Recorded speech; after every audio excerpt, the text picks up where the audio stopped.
très difficile de voir en quoi il diffère. Le récit non fictionnel se sert de la forme journalistique pour mettre en avant une idée, make a point. Le récit journalistique, en revanche, l'utilise simplement parce que c'est de cette manière qu'on écrit un article de journal. Son auteur ne veut pas mettre en avant une idée spécifique par l'intermédiaire de ce choix. Comme le récit journalistique n'est pas une œuvre littéraire, il s'oppose globalement au récit littéraire. Le récit non fictionnel, qui se sert de la forme du récit journalistique, fait donc partie d'une classe dont ce dernier est exclu. Tel que nous pouvons le reconstruire, le raisonnement de l'auteur M n'est pas sans intérêt. Il veut mettre en avant l'idée que dans un monde dominé par les médias de masse, le récit journalistique est la manière qui convient pour présenter des événements sordides de ce genre. Il existe une relation subtile entre le contenu et la forme, relation que, d'après M, Capote a altérée dans une visée décadente. Donc si M a refusé la forme de présentation habituelle de la fiction, c'est, dit-il, parce que son récit est non fictionnel. Cela ne veut pas dire qu'il ne soit pas littéraire, comme c'est le cas du récit journalistique.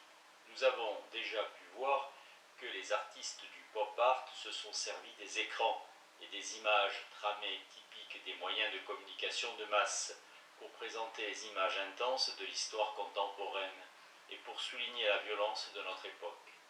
Les chiaroscuro, le frottis et le lustrage des maîtres d'antan ne seraient pas appropriés pour représenter les assassinats des frères Kennedy, les révélations du Watergate ou la guerre du Vietnam. La photo transmise par télégraphe convient à ces événements de la même manière que les actualités cinématographiques ont rendu compte de la Seconde Guerre mondiale, que la rotogravure a fait connaître les bourbiers de la Première Guerre mondiale et que les gravures sur bois ont retracé les péripéties de la guerre de 1870. Le médium ne se confond pas avec le message, mais il est la forme que celui-ci revêt, et les artistes qui ont pris conscience de la structure des médias se sont servis de cette forme comme d'un dispositif stylistique. La forme du récit journalistique à laquelle nous n'accordons que peu d'attention tellement elle est répandue dans notre culture a donc été choisie par M justement parce qu'elle est si banale, bien qu'elle ne le soit pas encore en littérature. On peut se demander si cette différence-là est vraiment celle que nous cherchons. En tout cas, elle se situe au-delà des similitudes visuelles et de l'identité de contenu. D'ailleurs, le principe d'après lequel nous avons créé notre exemple peut être étendu et généralisé. Toute représentation qui n'est pas une œuvre d'art peut avoir une réplique qui en est une. La différence réside dans le fait que l'œuvre d'art utilise la manière dont la représentation non artistique présente son contenu pour mettre en avant une idée concernant la manière dont ce contenu est présenté. Bien entendu, toutes les œuvres d'art ne naissent pas à partir de répliques non artistiques et celles qui ont une telle origine peuvent presque toujours être qualifiées de modernistes. Cependant, si l'analyse de n'importe quelle œuvre d'art exige qu'on prenne en considération les relations que le mode de présentation entretient avec le contenu présenté, nous sommes peut-être sur le point de trouver notre définition. On notera en passant que ce fait nous aide à comprendre comment la copie d'une œuvre d'art peut ne pas être une œuvre d'art. Elle se borne à montrer la manière selon laquelle l'œuvre présente son contenu, sans s'en servir pour mettre en avant une idée à son sujet. Une copie est comme un acteur tel qu'on l'idéalise. Elle aspire à la transparence. En revanche, une photographie d'une œuvre d'art peut très bien être une œuvre d'art à son propre titre. Ceci dès lors qu'elle présente le contenu de manière à mettre en avant quelque chose de spécifique à son sujet. Le tableau de Lichtenstein possède de nombreuses propriétés qui font défaut au diagramme de Laurent, et il est peu probable que leur différence réside simplement à cela. Ainsi, le tableau est beaucoup plus grand que sa réplique, mais on pourrait dire tout aussi bien que le diagramme est beaucoup plus petit que le tableau. On ajoutera que l'œuvre de Lichtenstein est peinte sur toile, mais on pourrait répliquer que le diagramme, lui, est imprimé sur papier. Et ainsi de suite. Rien dans tout cela ne prouve que la possession d'une propriété donnée, qui fait partie d'une paire de propriétés opposées, transforme nécessairement une représentation en œuvre d'art. On peut imaginer des cas où l'inverse marcherait tout aussi bien. Cependant, la propriété qui m'intéresse et que j'ai tenté d'identifier est d'un type radicalement différent de celle dont je viens de parler. et c'est à son étude que je vais consacrer le reste de ce livre. L'œuvre de Lichtenstein utilise consciemment la forme diagrammatique pour mettre en avant une idée sans être elle-même un diagramme, à supposer qu'on puisse parler de style diagrammatique. Il est certain que celui du portrait de Madame Cézanne n'entre pas dans cette catégorie. Son style consiste dans le fait qu'il utilise un diagramme, indépendamment du style de ce dernier, si tant est qu'il en possède un. Donc, stylistiquement, le portrait de Madame Cézanne s'accorde parfaitement avec les œuvres de Lichtenstein, qui, elles, ne se servent pas de diagrammes. Le peintre utilise l'idiome des diagrammes de manière rhétorique. Loran, en revanche, n'utilise pas l'idiome des diagrammes. Il se sert simplement de diagrammes qui, puisqu'il s'agit de diagrammes, se trouvent être formulés dans cet idiome. Quelle que puisse être l'activité de Lichtenstein, il ne s'agit certainement pas d'une réalisation de diagrammes. Celle-ci est soumise à des critères de succès, d'échec ou de maladresse. Ainsi, le diagramme de Loran pourrait être faux. Par exemple, si des recherches empiriques futures faisaient apparaître qu'il présente de manière inadéquate les mouvements oculaires du spectateur. Le travail de Loran est une contribution à la psychologie de l'art, et non pas à l'art lui-même, car les critères de l'art sont très différents et doivent être élaborés cas par cas, au fur et à mesure que nous mettons en lumière les structures des œuvres individuelles.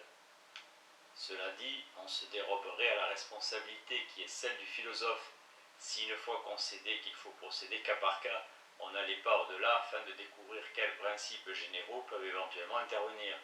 Bien entendu, aucun principe ne peut fournir des formules d'appréciation critique, car pour pouvoir apprécier une œuvre d'art, quelle qu'elle soit, il faut l'analyser en ses propres termes. Au mieux, un tel principe spécifiera le type de termes que l'analyse de l'œuvre devra contenir. À ce sujet, je voudrais proposer une thèse.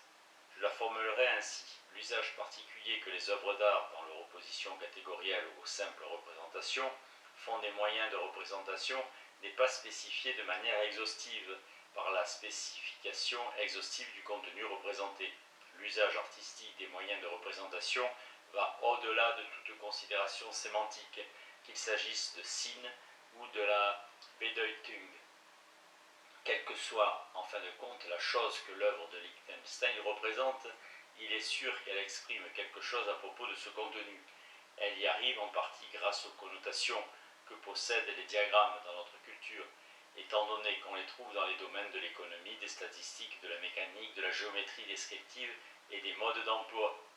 En vertu de ces connotations, le diagramme est pratiquement une métaphore de tout ce qu'il montre, et toute analyse complète de l'œuvre devra tenir compte de cette dualité de la représentation et de l'expression. Les diagrammes, en tant que tels, n'expriment par principe rien au sujet de ce qu'ils montrent. Cela ne veut pas dire qu'ils soient inexpressifs, mais plutôt que le concept d'expression n'est pas applicable à la représentation diagrammatique.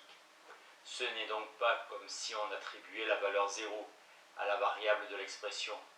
L'équation imaginaire en jeu ici ne comporte tout simplement pas de variable de l'expression. On ne saurait donc lui attribuer aucune valeur. Il est vrai que le concept d'expression n'est pas défini de manière assez précise pour que nous puissions prétendre que grâce à lui nous ayons pénétré profondément dans la structure métaphysique de l'œuvre d'art. Il faut ajouter que la même chose vaut pour les concepts de style, de rhétorique ou de métaphore. J'ai introduit tous ces concepts en passant, mais le fait qu'ils se soient présentés conjointement et pour ainsi dire de manière naturelle, en ce point crucial de notre analyse, suggère l'idée qu'ils possèdent peut-être tous la même structure.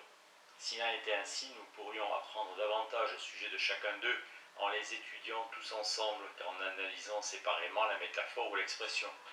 Ce n'est qu'au prochain chapitre que j'aborderai le programme ambitieux que je viens d'annoncer. Il me faut au préalable éliminer une objection éventuelle de la part du lecteur. Souvenez-vous du contexte polémique dans lequel j'ai introduit ces concepts. Il s'agissait de déterminer la différence existant entre les œuvres d'art et les autres vecteurs de représentation. Et pour cela, j'ai construit des paires de représentations identiques eu égard à leur forme et leur contenu.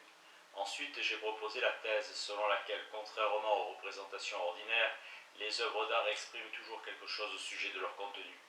Mais comment savoir si l'expression ne fait pas tout simplement partie du contenu de l'œuvre, en sorte que le tableau de Lichtenstein ne se distinguerait en fin de compte du diagramme de Loran que par un contenu un peu plus riche et légèrement différent, de même que le récit littéraire non fictionnel comporterait en plus des faits relatés un certain nombre d'informations sur l'importance culturelle du langage journalistique. S'il en était ainsi, je serais obligé en fin de compte de revenir à la thèse que j'avais écartée et qui affirmait que les œuvres d'art se distinguent par leur contenu. Supposons qu'en plus d'être au sujet de quelque chose, les œuvres d'art se réfèrent à la manière dont elles traitent toute chose, donc qu'elles aient pour ainsi dire des contenus de premier et de deuxième ordre. Elles seraient sémantiquement complexes et comporteraient un subtil mécanisme d'autoréférence.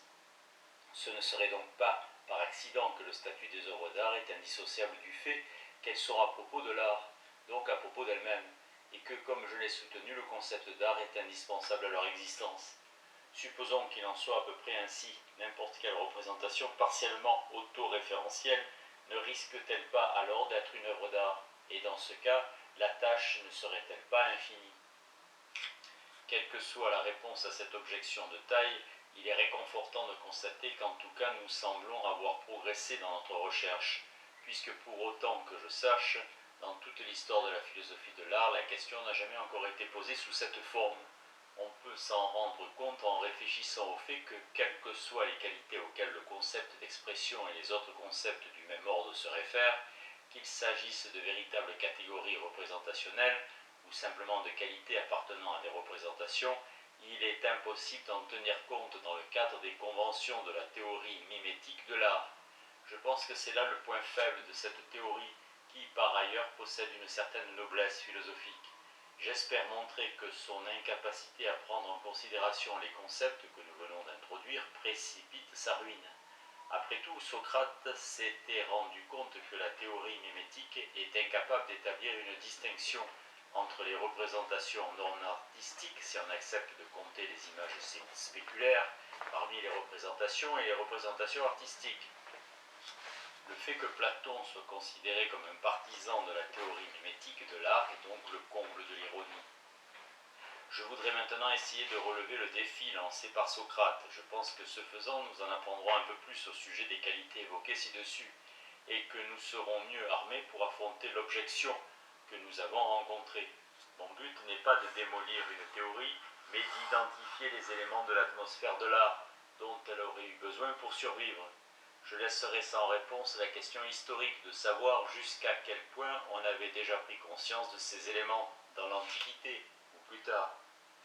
La théorie mimétique de l'art trouve ses paradigmes les plus significatifs dans le domaine de la peinture, et la meilleure formulation en a été donnée dans une célèbre recommandation de Léonard de Vinci. Imaginons, dit-il, qu'un panneau en verre soit interposé entre l'artiste et son motif. Dans ce cas, les contours de l'objet tracé sur le verre reproduiront exactement les contours du motif, tel qu'il se présente à l'œil. Si en plus de cela nous reproduisons les diverses caractéristiques que l'objet possède, lorsqu'il est vu à travers le verre, il sera impossible d'établir une distinction optique entre la perception de l'objet et celle de sa réplique sur le panneau en verre. La vision discernera sur le verre exactement les mêmes choses. En l'absence de l'intervention habile de l'artiste, elle aurait discerné à travers lui. Les données visuelles sous-déterminent les différences entre le motif et l'image, puisqu'à partir de deux sources réelles distinctes, l'œil reçoit exactement la même information. Évidemment, Léonard se référait à un œil immobile. Toute parallaxe donne immédiatement lieu à des distorsions. Et il se référerait aussi à des objets immobiles, car il n'existe pas de moyen permettant de fixer sur un panneau de verre les mouvements d'un objet. Il faut que l'artiste ou bien s'en remette aux croyances préexistantes des spectateurs concernant le mouvement des objets, ou bien introduise des conventions capables de fonctionner comme des indicateurs de mouvement. Avant l'avènement de la technique cinématographique, le mouvement pouvait seulement être indiqué, mais non pas reproduit. Mais il n'est pas utile de s'étendre ici sur les complications dues au fait que certaines propriétés ne peuvent pas être dupliquées sur un panneau de verre interposé. Celles qui peuvent l'être posent déjà assez de problèmes. On pourrait être tenté de croire que l'image sur verre est une sorte de représentation directe, comme lorsqu'on se sert d'une courbe pour représenter une courbe qui possède exactement la même pente qu'elle. On peut parler d'une représentation directe lorsque la propriété qui représente est un exemple de la propriété représentée. fait, dans le cas de l'image de Léonard, cela ne vaut que pour quelques très rares propriétés. Ainsi, une surface trapézoïdale sur le verre peut correspondre à une surface carrée du motif. Là où le motif est rouge, l'image est peut-être de couleur brune. Il se trouve tout simplement que le carré et le trapèze produisent la même expérience visuelle, tout comme la couleur rouge et le ton brun. La surface trapézoïdale et la couleur brune sont au sujet d'un carré et au sujet d'une coloration rouge, sans être elles-mêmes un carré et une teinte rouge. Que la représentation artistique doit aussi être ce au sujet de quoi elle est, n'est que l'exigence d'une idéologie artistique bien particulière. On sait que les impressionnistes, s'étant rendus compte que les ombres sont traditionnellement représentées en noir, alors qu'en réalité elles ne sont pas de cette couleur, y voyaient une erreur d'observation plutôt qu'une convention. Dans la mesure où les ombres étaient colorées, leur représentation devait l'être aussi. C'est là le signe distinctif de la peinture impressionniste. Mais il fallait bien sûr payer le prix de cette conception. Je suis certain qu'il n'y avait que très peu de spectateurs pour trouver que le port de Honfleur ressemblait au port de Honfleur, ou la Seine à Argenteuil à la Seine à Argenteuil. En exigeant que la représentation et le motif représenté fussent des instantiations des mêmes prédicats, donc que ce qui représentait la couleur rouge devait être rouge, les impressionnistes, plutôt que de mettre en valeur les stratégies effectives de l'art représentationnel, les violaient.